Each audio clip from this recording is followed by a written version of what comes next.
Sa ibang balita mga kabrigada, senador handa umanong harangin ang pagpasa sa Adolescent Pregnancy Prevention Bill. Brigada Ann Cortez, ibrigada mo. Brigada Live Report. Ipinunto na Senador Ramon Bong Revilla Jr. na batin niyang mahalagang matugunan ang lumalalang problema ng bansa hinggil sa mga batang nangre-rape ng kanilang kapwa-bata at mga kabataang nagiging magulang sa murang edad.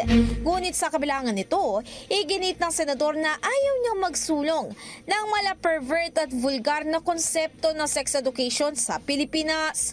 Kasunod nito, bilang isa ring magulang ay sinabi ni Revilla na handa siyang harangin ang pagpasa ng isinusulong na batas ni Senadora Risa Hontiveros tungkol sa Adolescent Pregnancy Prevention Bill, lalo na kung totoong itinutulak dito ang mga pinangangambahan ng publiko. Samantala, ayon kay Senadora Amy Marcos, bagamat iba ang batas ni Hontiveros sa kanyang bersyon, ay wala raw siyang nakikitang mali rito at hindi rin ito inaalis ang karapatan ng mga magulang na gabayan ang kanilang mga anak. Dagdag pa niya, tila hinikayat lang din ito ang ilang ahensya tulad ng Department of Education, Department of Social Welfare and Development at Department of Health na tulungan ang mga magulang na magbigay ng tamang impormasyon sa gitna ng misinformation na kumakalat sa media.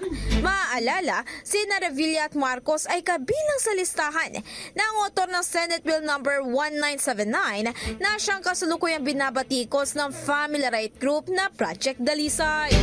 In the heart of changing lives, ito si Brigada Ann Cortez ng 105.1 Brigada News FM Manila, The Music News Authority. Ang bahaging ito ay hatid sa atin ng Power Cell Salabat, ginhawa ng bawat nangangarap.